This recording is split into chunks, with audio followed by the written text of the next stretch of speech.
In fairness sa Philippine National Police o sa PNP, naging mabilis yung pag-aresto nila dito sa suspect diyan sa pamamaril sa Ayala Tunnel. Parang napakarahas nitong sitwasyon na yan, ka-Coffee. Road rage itong malinaw na dahilan kung bakit binaril nitong tao na ito ang kaawa-awang driver. Road rage yan. Wala nang ibang dahilan dyan. At in fairness sa PNP, naging mabilis yung kanilang pag-aresto dito. At tama ito, pangalanan na yan, ka-Coffee. Diba? Ang masaklap lang, ang pula doon sa PNP, kapag halimbawa, riding in tandem yung nagkasala dyan, diba? Hindi na magpapapreskon or ilalantad o kung ano man yan. Pero parang nagkakaroon kasi ng nagkakaroon ng special treatment kapag ang nahuli ay mayaman. Diba? Naka-Mercedes-Benz. Yun ang masaklap doon. Pero ganoon pa man, naging mabilis naman ang pag-aresto ng Philippine National Police dyan. So ang usapan ngayon, napakabilis kasi kumuha ng lisensya ng baril. Diba? So baka kailangan baguhin yung patakaran sa pagkuha ng lisensya. So ito ang pag-uusapan ngayon sa Senado. Nakita natin ito, pinost ito ng Senado. Itong usapin na to. Sinare nila itong post ni Senator Raffy Tulfo at sinasabi din kasi dito na si Senator Raffy Tulfo magpa-file siya ng resolusyon. Kasi meron siyang panukala na higpitan yung mga requirements para makakuha ka ng permit para makapagdala ka ng baril kung ikaw ay civilian. Diba? Kasi tingnan mo nito, nabigyan ng permit to, lisensyado yung baril eh. Hindi naman responsable yung tao. Nag-init lang ng bahagya yung ulo, dinukot yung kargada, pang. O, tsugi, kawawa ang driver. Diba? Yan dapat yung iniimbestigahan. Yan yung purpose ng investigation in aid of legislation, yung mga hearing na yan.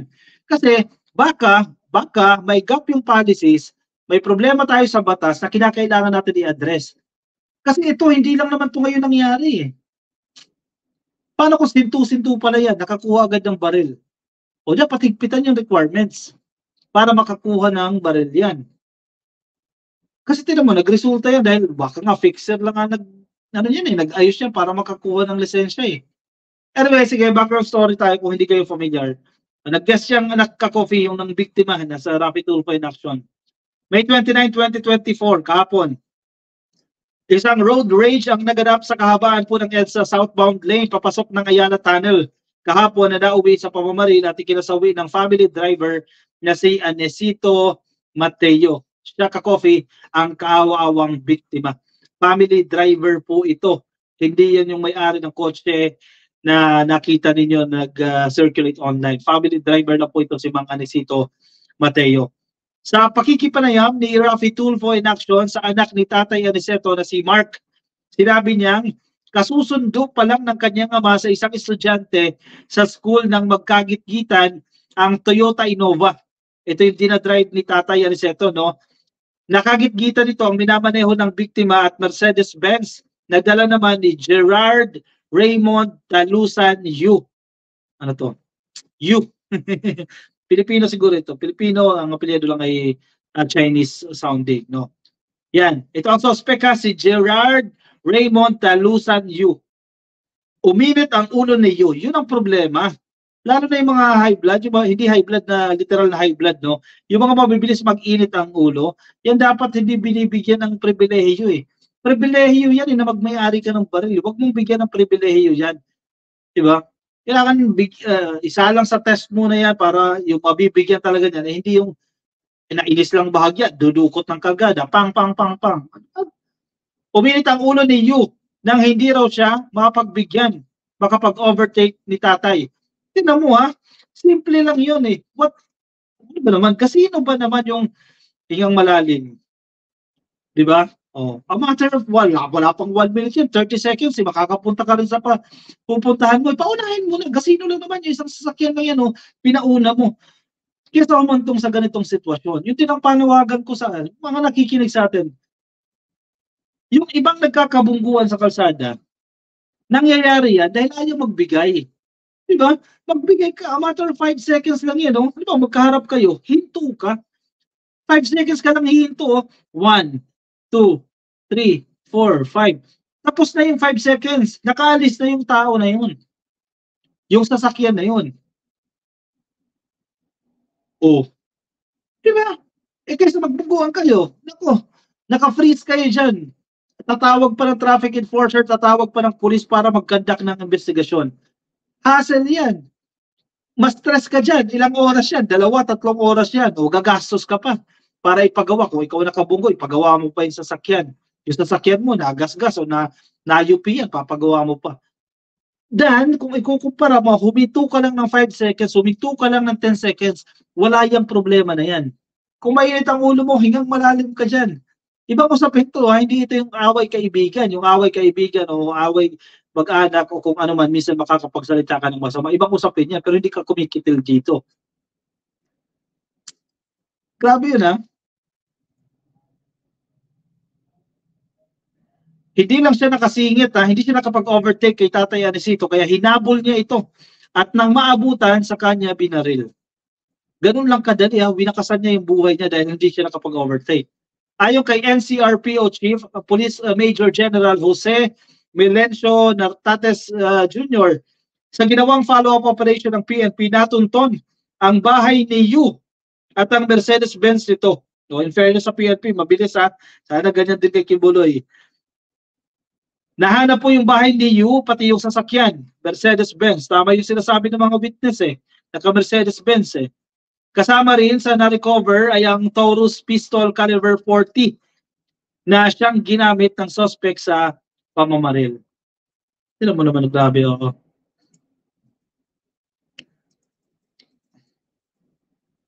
Parang hayop lang na winakasan mo yung buhay, Ikaw pamilya yan, ikaw kamag-anak, di ba? Anong maramdaman mo? Napagalaman ng PNP na si Yu ay negosyante. Yun naman pala, kaya naka-Mercedes-Benz, Mayaman, Isang negosyante ng tracking. Uy, sa mga port yan. Tracking. At ang Taurus na ginamit niya sa pamamaril ay lisensyado. Yun ang pinupunto ni Tulfo dito. Lisensyado, pero wala sa tamang pag-iisip. Dagdag pa ni General Nartates, kasong murder ang isasampa laban kay Yu. Matagal nang isinusulong ni Senator Idol Rafi Tulfo ang paghihigpit sa pag-aproba ng lisensya ng permit. Lisensya at permit to carry firearms outside of residence. Correct, ako agree dyan. Higpitan pa, kung napakaraming requirements yan, okay lang yan. Kasi tinan mo sa Estados Unidos, hindi tayo taga-Amerika, pero hindi ko alam kung ito lang yung hina-highlight ng media sa Amerika, no? Pero parang maging mga bata may access sa baril, di ba? Kasi masyado silang maluwag, no? Alam ko, nag-iiba-iba sila per state dyan. At major debate yan dyan. Yung gun ownership dyan. Dito sa Pilipinas, huwag natin hantayin at umantong tayo sa ganyang sitwasyon. Napakabilis ka na lang magkaroon ng access. Baka sisiga-siga ka dyan. Nasa labas ka, papakita mo pa yung mo, kargada mo. Kasi mabilis ka na nakakuha ng lisensya. Itong permit to carry firearms. Di ba? Wala ka sa tamang pag-iisip. Para kay Idol Rafi Tulfo, napapanahon na upang paigtingin ang screening, lalo na sa neuropsychiatric exam. Isa yan. Baka sintusin to, may sapak yung nandyan na isyuhan ng lisensya. Higpitan. At magkaroon ng drug test na sa halip na urine test, dapat i-require ang mga aplikante na sumailalim sa isang hair follicle test. Medyo mas mahal nga lang ito ka-coffee. Hair follicle test for shabu-shabu, for Mary Jane at sa Coke.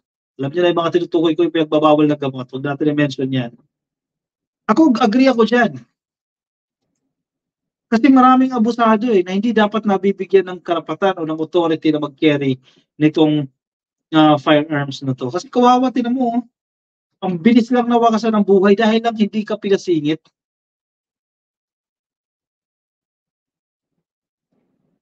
Del RG Banaba, aliw na aliw ako manood sa iyo, Idol ka coffee. Pero sino kaya sa atin ang mas coffee addict? O ilang tasa ka, Sir Del? Ako, 5 to 6 average daily. O sige. Del, comment mo dyan. Ilang coffee ka sa isang araw? Ako 5 cups. 5 to 6, minsan 7. Pero average na yung 5 to 6. Minimum of 4, mga ganyan. No? Ed Harry, waste of time and taxpayers money itong Senado. Wala na bang nasisintensya at nabibilang ko pagkatapos ng daldalan? Actually, Ed Harry, not at all times.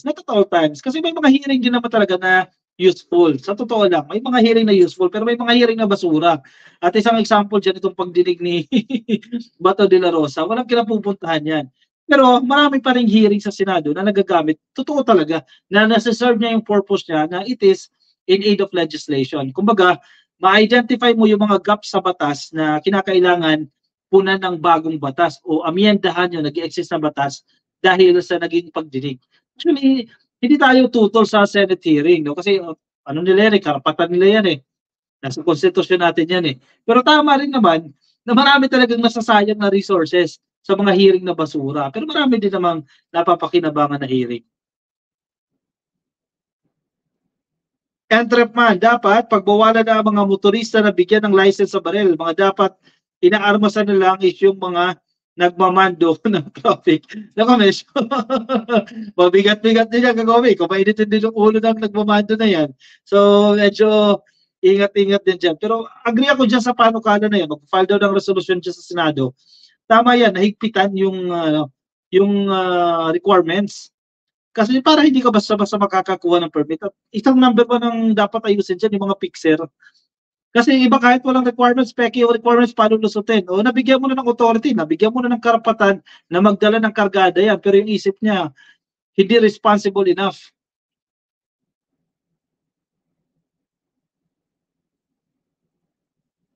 Vlogger siya, ka-coffee ng PBA basketball vlog, si Gerard Uy. Uyu. Maria Sara, yung nasa balita, no?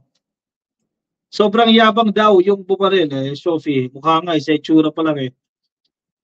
Jackie Duque, hello ka-coffee, shoutout po sa inyo. Kay Rosemary, shoutout din po kay Carmack. Mukhang drug user daw po yung suspect. Astig ka-coffee, nakita niyo naman sa litrato online, no? Na nagsisirculate yan. Kay Jack Rose Carson, 4 times a day lang ako nagkakape with lots of milk. Jack Rose. Ako ano lang, purong kape lang at may creamer, no sugar ka-coffee. Sayang di inabot ni Guo si Senator Miriam. Iyak siya ng dugo dyan. Oo, gisado siya dyan kay Miriam Defensor Santiago. In fairness, si Risa Ontiveros magaling din naman mag-investiga. Aurora Zamora, pa-shoutout ka-coffee watching from California. Marami tayong ka-coffee na nasa California, no?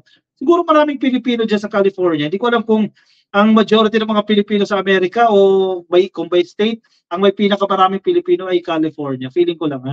O malaki ba talaga? Malaki lang talaga. Kaya ang dami nakikinig sa atin mula dyan sa California. Happy viewing po sa inyo. Sa lahat ng mga taga-California, shoutout po sa inyo. Rosita Chu Velez, kay Bioli Laron, kay Jose Salud, nakikinig po sa atin sa Facebook. Happy viewing po sa inyo. O siya, ang bilis ng oras ka-coffee. Ako ipansamantala muna magpapaalam sa inyo. Maraming salamat ka-coffee sa pagsama sa akin ngayon pong araw ng Webes. Bukas ulit, alas 10 po ng gabi ang ating live stream. Kung kayo ay nasa Facebook, make sure naka-follow po kayo sa ating Facebook page. Click lang po yung follow. Kung nasa YouTube naman po kayo, ay click lang po ang subscribe. Ayan, si Ma'am Carclea pala. Tama, si Ma'am Carclea nasa California. Sabi ni Simply Tocos Vlog. Yes, correct, nasa California. Mukhang marami nga ka-coffee. Thanks ka-coffee sa pag-notice without sugar din ako. Jack Rose Carson. Ma'am, mahirap kasi pag may sugar. At lalo na ang 3-in-1 ka-coffee. Nako, iwasan nyo na. Kasi before 3-in-1 user ako, syempre pag nasa trabaho ka, di ba? Dukot ka lang ng dukot. 3-in-1, timpla ka, inom ka ng inom. Nagpapalpitate ako dun sa 3-in-1. Pag nakaapat na ako, 4 na 3-in-1 na, nagpapalpitate na ako niyan. Pero ngayon, yung puro na lang, tapos may konting creamer, yan medyo hindi na ganoon, no? Kahit makarami ka. Lalo na kung brewed, mas okay pag brewed coffee. Pero syempre, not at all times naman, makapagtimpla ka ng brewed coffee, no? Medyo magastos din kasi siya. Ma'am Sandra Valdez, God bless po sa inyo. Kay Jean Florento, good night ka-coffee. Yan, sige, sa lahat po ng nakikinig sa atin ngayon. Good night everyone. Kita-kits ulit tayo bukas ka-coffee. Alas 10 po ng gabi ang ating live stream. Kay Sophie, good night po sa inyo. Ayan, si Danny Natividad from Hercules, taga-California din po. Ang dami taga-California dito ka-coffee. Shoutout po sa lahat ng taga-California.